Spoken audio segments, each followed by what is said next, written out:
नमस्कार विद्यार्थी मित्रांनो, आज आपण शिकणार आहोत ट्रान्सफॉर्मेशन ऑफ एनर्जी. एनर्जीचे वेगवेगळे फॉर्म्स असतात, ते आपण पाहिलेले आहेत. तरीही आपण काही फॉर्म्स पुन्हा एकदा डिस्कस करू, पण ते डिस्कस करताना आपण ह्या उदाहरणांच्या आधारे डिस्कस करूयात. पहिल्यांदा आपण हे जे एकूण 10 एक्झाम्पल्स आहेत, हे 10 एक्झाम्पल्स म्हणजे 10 वेगवेगळ्या वस्तू आहेत, उपकरणं आहेत, डिव्हाइसेस आहेत की ज्याच्यामध्ये कुठली ना कुठली एनर्जी वापरली जाते. आणि त्याचबरोबर या वापरलेल्या एनर्जी बरोबरच आपण त्या एनर्जीचं कुठल्या एनर्जीत कन्व्हर्जन होतं हेही शिकणार आहोत. म्हणजे एनर्जीचं ट्रान्सफॉर्मेशन शिकणार आहोत.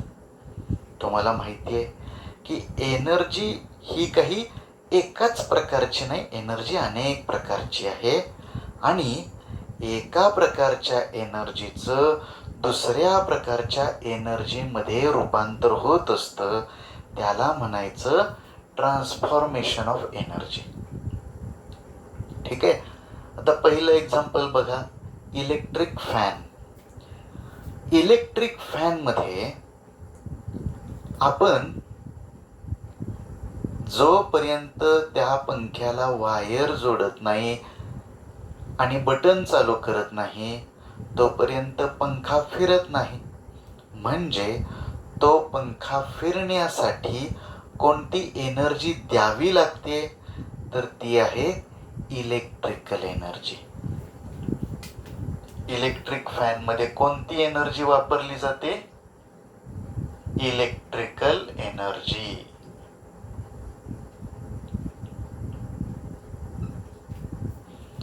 त्यानंतर दुसरं एक्झाम्पल, मोटर व्हेकल.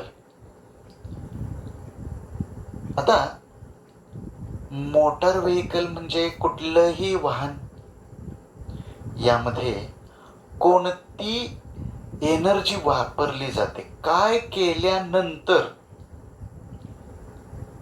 ते उपकरण चालू होतं, ते डिव्हाइस चालू होतं. जर आपली मोटरसायकल बंद पडली तर आपण पहिल्यांदा काय चेक करतो? पेट्रोल आहे का, बरोबर का? मोठ्या गाड्या डिझेलवर चालणाऱ्या असतात. म्हणजे मोटर व्हेकलसाठी आवश्यक असणारी एनर्जी ही कुठल्या तरी पदार्थाच्या स्वरूपात आहे, केमिकलच्या स्वरूपात आहे. जसं की पेट्रोल आहे, डिझेल आहे. आणि या केमिकल्समध्ये जी एनर्जी असते ती असते केमिकल एनर्जी. म्हणून आपण याच्यात असणारी एनर्जी कोणती लिहितोय? Chemical energy. काही वाहनं गॅसवर चालणारी पण असतात, CNG, कॉम्प्रेस्ड नॅचरल गॅसवर चालणारी सुद्धा काही वाहनं आहेत. तर ते सुद्धा केमिकलच झाले. गॅसच्या फॉर्ममध्ये असणारं तेही केमिकलच आहे, त्याच्यातही केमिकल एनर्जीच असते. आणि अगदी आता रिसेंटली चार्जिंगच्या बॅटऱ्यांवरती गाड्या चालत आहेत, अशा गाड्या मार्केटमध्ये आलेल्या. त्यामध्ये मात्र आता तिथं आपण असं म्हणू शकतो तात्पुरतं की इलेक्ट्रिकल एनर्जी तिथं वापरली जाते. पण तसं पाहिलं तर त्या बॅटरीमध्ये केमिकल एनर्जीच असते. फक्त त्यात केमिकल एनर्जी निर्माण होण्यासाठी, बॅटरीमध्ये केमिकल एनर्जी निर्माण होण्यासाठी आपण त्याला चार्जिंग करतो, म्हणून आपण ओरिजिनल सोर्स इलेक्ट्रिकल एनर्जी असं म्हणू. ओके. तिसरं एक्झाम्पल आहे बल्ब. बल्बमध्ये इलेक्ट्रिक बल्ब कशावर चालेल, काय इनपुट द्यावं लागतं? इलेक्ट्रिकल एनर्जी द्यावी लागते. म्हणजे बल्बमध्ये आपण इलेक्ट्रिकल एनर्जी वापरतो. बाळांनो, आपण आत्ता सध्या फक्त कोणती एनर्जी वापरली जाते तेच लिहितोय बरं का. त्यानंतर आहे हीटर. आपण जो पाणी तापवण्यासाठीचा हीटर वापरतो, इलेक्ट्रिक गिझर, त्यामध्ये सुद्धा आपण इलेक्ट्रिकल एनर्जीच वापरत असतो आणि त्या एनर्जीचं नंतर उष्णतेत रूपांतर होत असतं. तर इथं हीटरमध्ये सुद्धा आपण कोणती एनर्जी वापरतोय? Electrical energy.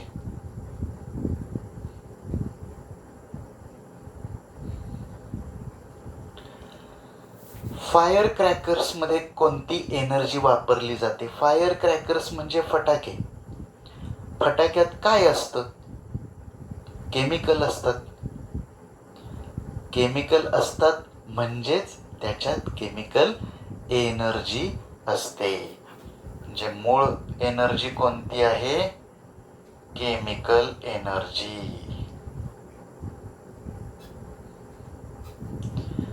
त्यानंतर पुढचं आहे सोलार सेल.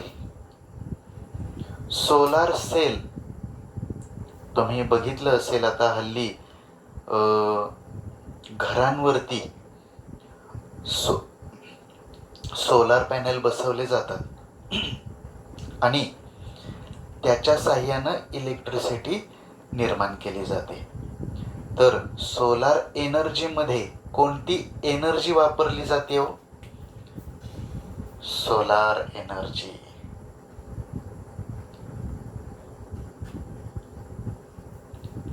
सोलर एनर्जीमध्ये दोन प्रकारच्या एनर्जी असतात. एक म्हणजे लाईट एनर्जी आणि दुसरी हीट एनर्जी. पुढं माईक अँड स्पीकर. आता इथं कोणती एनर्जी वापरली जाते असं जर म्हटलं तर आपल्याला दोन वेगवेगळे एक्झाम्पल्स विचारात घ्यावे लागतील. माईक असं आपण पहिल्यांदा म्हणूयात आणि स्पीकरसाठी आपण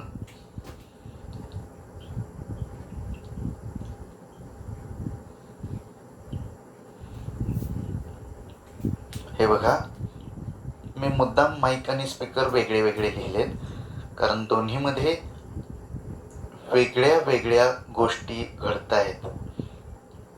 हा जो माईक आहे, या माईकमध्ये मी बोलतोय आणि मी बोलल्यानंतर म्हणजे मी काय करतोय? साऊंड एनर्जी देतोय आणि ह्या साऊंड एनर्जीचं रूपांतर इलेक्ट्रिकल एनर्जीत होत असतं आणि ती एनर्जी वायरमधून पुढं जाते, स्पीकरकडे जात असते बरं का.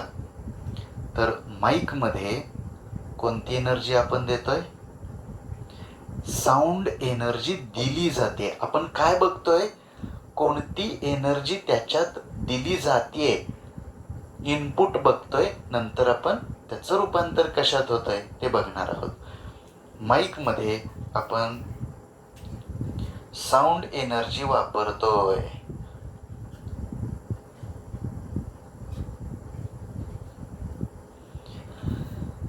पुढचा डिव्हाइस आहे सेल किंवा बॅटरी. आता सेल आणि बॅटरीत काय फरक आहे लक्षात घ्या.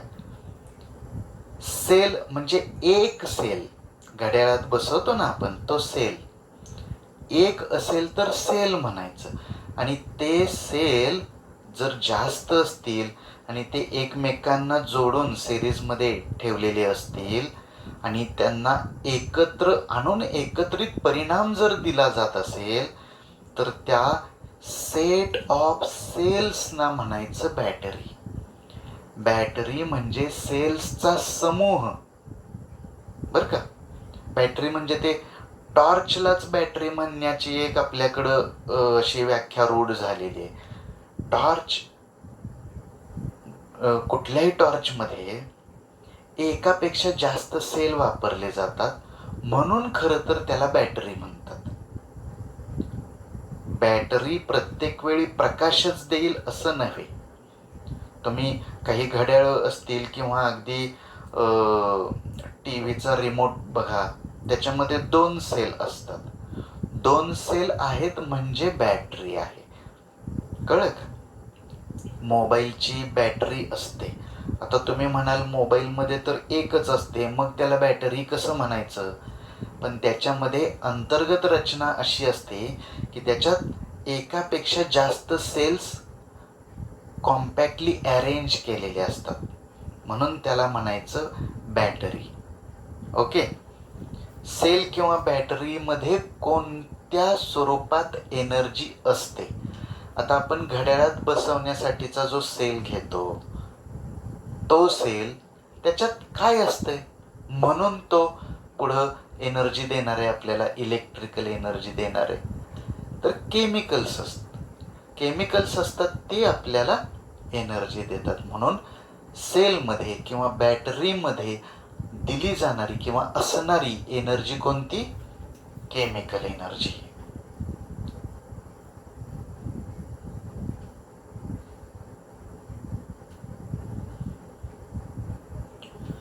त्यानंतर आहे जनरेटर. जनरेटर म्हणजे काय? बघा, कुठं असतं जनरेटर? तुम्ही एखाद्या लग्न समारंभात बघितलं असेल किंवा शाळेच्या गॅदरिंगच्या कार्यक्रमात बघितलं असेल, जनरेटर असतात. असं मोठं इंजिन असतं आणि ते दोरी ओढून सुरू करतात, फटफटफट आवाज येतो बघा त्याचा, आणि मग ते सुरू झालं की लाईट सुरू होतात. तुम्ही बघितलं असेल जनरेटर. जनरेटर काय काम करतं? जनरेटर लाईट द्यायचं काम करतं, हो, पण त्याला इनपुट काय आपण देतो? जनरेटरमध्ये आपण काय करतो? मोशन निर्माण करतो आणि त्या मोशनच्या आधारे आपण इलेक्ट्रिसिटी निर्माण करत असतो, बरं का. असे जनरेटर कुठं असतात? पॉवर स्टेशन्समध्ये. मग ते थर्मल पॉवर स्टेशन असेल किंवा हायड्रो इलेक्ट्रिक पॉवर स्टेशन असेल, धरणांवर जी वीज निर्माण केली जाते ती हायड्रो इलेक्ट्रिक पॉवर स्टेशनच्या माध्यमातून निर्माण केली जाते. जनरेटरला मोशन दिली की इलेक्ट्रिसिटी तयार होत असते. म्हणून जनरेटरला आपण कोणती एनर्जी देणार आहोत? इनपुट काय? तर आपण म्हणूयात मेकॅनिकल एनर्जी. मेकॅनिकल एनर्जी असं का म्हणायचं? कारण आपण मोशन देतोय म्हणून मेकॅनिकल एनर्जी म्हणायचं. जनरेटरमध्ये कोणती एनर्जी म्हणणार आपण? Mechanical energy.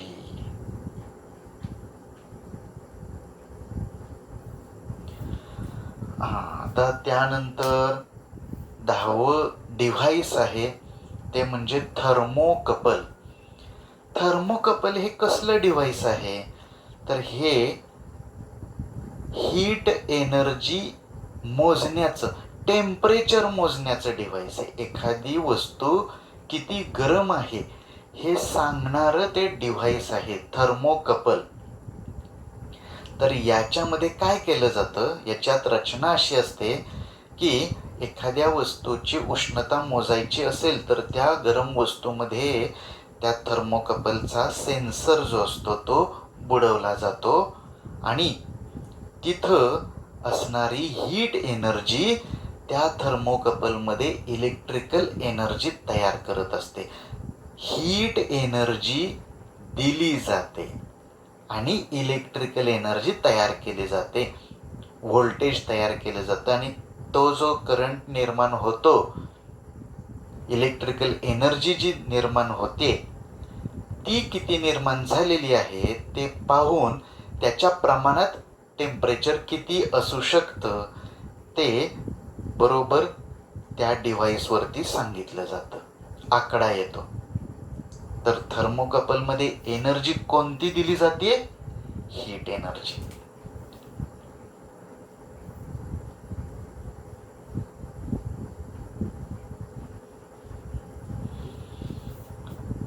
आणि मगाशी आपण माईकच्या सोबत लिहिलेला हा स्पीकर. खरं म्हणजे स्पीकर ही वस्तू वेगळी आहे, माईक ही वस्तू वेगळी आहे. हे बघा, माईकला आपण आवाज देतोय आणि स्पीकरमधून आवाज बाहेर पडतोय, हा फरक आहे. माईकच्या अगदी विरुद्ध काम करतो तो स्पीकर. स्पीकरमध्ये काय होतं? स्पीकरमध्ये वायर येते, त्या वायरमधून करंट येतो आणि त्या करंटचं रूपांतर कशात होते? Sound energy. करंट म्हणजेच इलेक्ट्रिकल एनर्जी येते आणि बाहेर कोणती एनर्जी पडते? Sound energy. म्हणजे आपण स्पीकरला कोणती एनर्जी देतोय? इलेक्ट्रिकल एनर्जी देतोय. बाहेर कोणती एनर्जी पडते? Sound energy. ओके, तर आपण इनपुट लिहितोय, तर स्पीकरसाठी इनपुट आहे इलेक्ट्रिकल एनर्जी.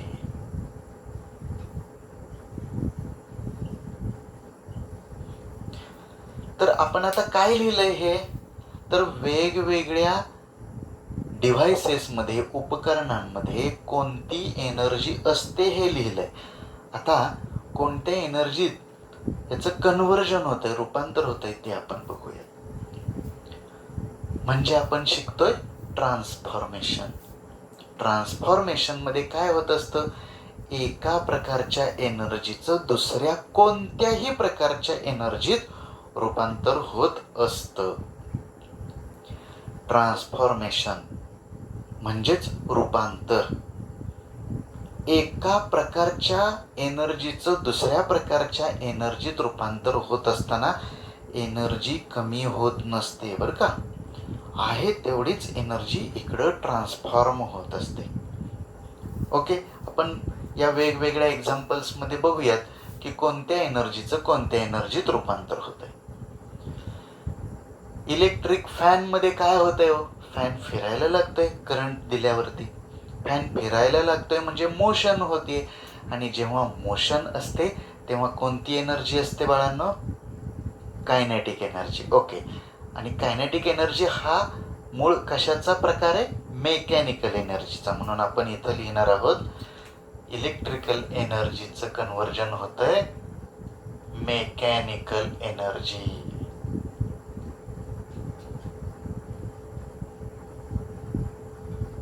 तुम्ही इथं कंसात कायनेटिक एनर्जी असं म्हणू शकता.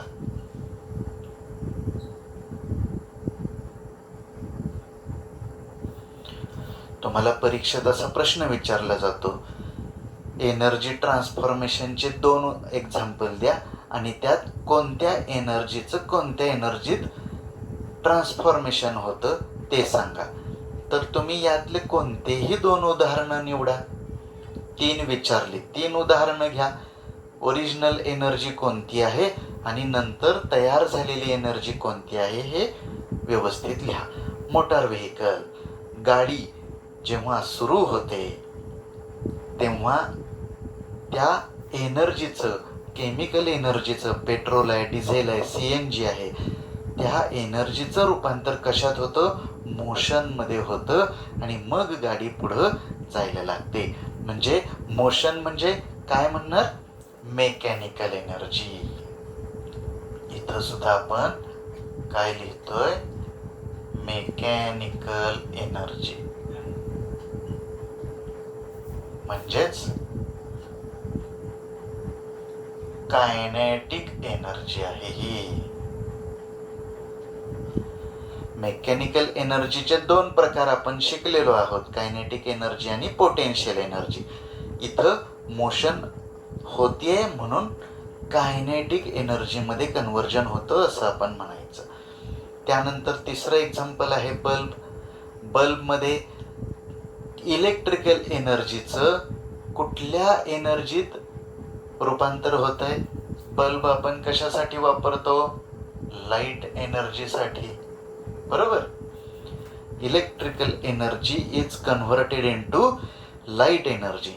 आता तो बल्ब कोणत्या टाईपचा आहे त्यावरून लाईट बरोबर अजून कुठली एनर्जी बाहेर पडते का हे ठरतं. जुने जे बल्ब होते, एडिसननं ज्या बल्बचा शोध लावला, ते बल्ब लाईट बरोबर खरं तर आधी हीट निर्माण करायचे आणि हीटमुळं लाईट एनर्जी बाहेर पडायची. तर हीट ऑप्शनल ठेवूयात आपण. हल्लीचे LED बल्ब तापत नाहीत, त्यामुळं तिथं आपण असं म्हणू शकत नाही की हीट एनर्जी तयार होते. मूळ उद्देश आहे बल्बचा लाईट एनर्जी तयार करणं, त्यामुळे तुम्ही नुसतं लाईट एनर्जी लिहिलं तरी चालू शकेल. हीटरमध्ये काय होतंय, आपण पाणी तापवण्यासाठी हीटर वापरतो, करंट पास करतो म्हणजे इलेक्ट्रिकल एनर्जी त्यात सोडतो. इलेक्ट्रिकल एनर्जीचं रूपांतर कशात होतं, हीट एनर्जीत. म्हणून तर उष्णता निर्माण होते ना. हीटर नावातच आहे हीट निर्माण करणारा. Electrical energy is converted into heat. त्यानंतर फायर क्रॅकर, फटाके जे आहेत बाळांनो, आता इथं अनेक इफेक्ट्स आपण बघतो.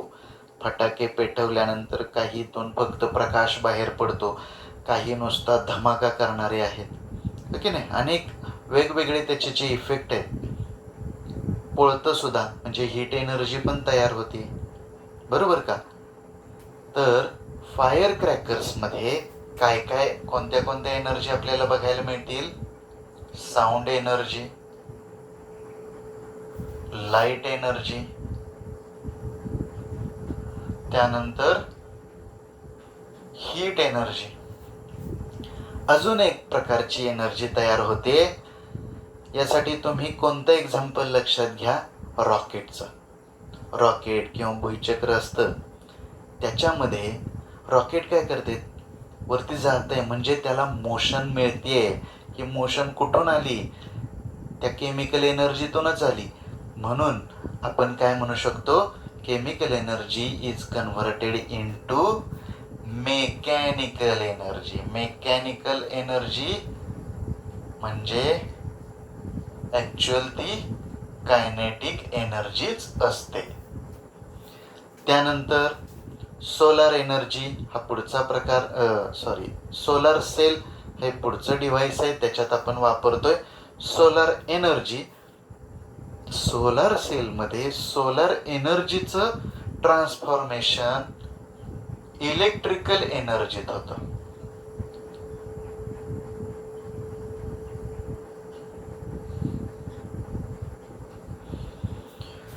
सोलार सेलमध्ये solar energy is converted into electrical energy. पण बाळांनो, सोलार सेलच्या ऐवजी जर तुम्हाला सोलार कुकर असं जर आलं तर त्यावेळी काय सांगाल, solar energy is converted into, कुकरमध्ये अन्न शिजवायचं असतं, त्यासाठी उष्णता गरजेची आहे. सूर्याची किरणं एकत्र करून तिथं वेगवेगळे पदार्थ आपण शिजवू शकतो, म्हणजे आपण हीट एनर्जी निर्माण करतो. जर सोलार कुकर जर म्हटलं तर तुम्हाला solar energy is converted into heat energy म्हणावं लागेल. त्यानंतर आपण पाणी तापवतो, सोलार हीटर, त्यात सुद्धा solar energy is converted into heat energy म्हणावं लागेल. सोलार सेल हेच असं डिव्हाइस आहे की solar energy is converted into electrical energy. Okay. त्यानंतर पुढं सेल किंवा बॅटरी. सेल किंवा बॅटरीमध्ये कोणती एनर्जी आहे तर एक राहिलं, माईकमध्ये sound energy is converted into electrical energy.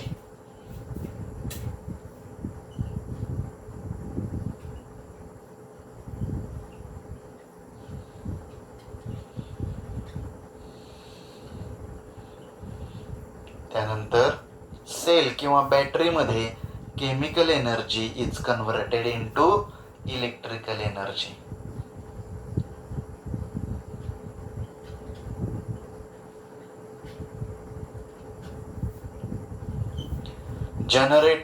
जनरेटरमध्ये पण मेकॅनिकल एनर्जी, धरणातल्या पाण्याचा वेग असेल किंवा इतर सर्व पॉवर स्टेशनमध्ये कुठल्या ना कुठल्या माध्यमातून मोशन निर्माण केली जाते, म्हणजे मेकॅनिकल एनर्जी निर्माण केली जाते आणि तिचं कन्व्हर्जन इलेक्ट्रिकल एनर्जीत होत असतं. जनरेटरमध्ये mechanical energy is converted into electrical energy.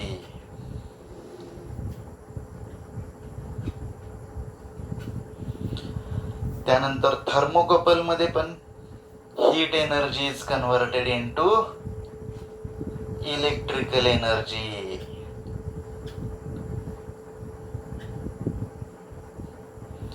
आणि लास्ट कोण आहे? स्पीकर.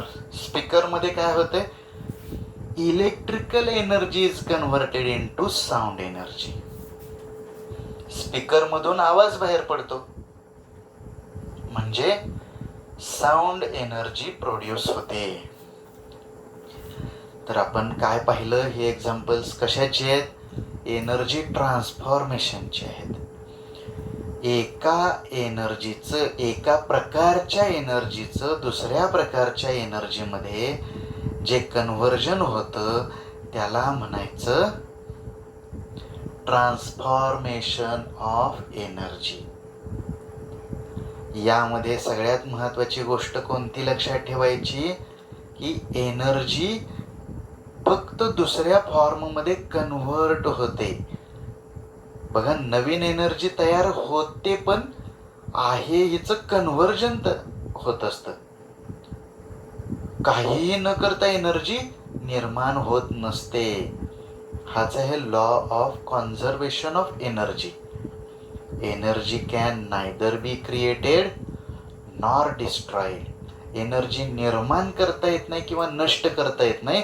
फक्त only one form of energy is converted into, transformed into another form. एका प्रकारच्या एनर्जीचं दुसऱ्या प्रकारच्या एनर्जीत फक्त रूपांतर होत असतं. या सबंध विश्वातली जेवढी एनर्जी आहे, विश्व म्हणजे सगळं आलं, सूर्य, ग्रह, तारे, सगळे त्याच्यात आलं. The energy of the whole universe remains constant. Law of conservation of energy काय सांगतो? एनर्जी फक्त एका फॉर्ममधनं दुसऱ्या फॉर्ममध्ये कन्व्हर्ट होते पण एनर्जीचा लॉस होत नाही किंवा आहे ह्याच्यापेक्षा जास्त एनर्जी पण तयार होत नाही. फक्त एका फॉर्ममधून दुसऱ्या फॉर्ममध्ये एनर्जीचं ट्रान्सफॉर्मेशन झालेलं आहे. आणि हे ट्रान्सफॉर्मेशन होत असताना एनर्जी कमी होत नाही किंवा जास्त होत नाही. The energy in the universe remains constant.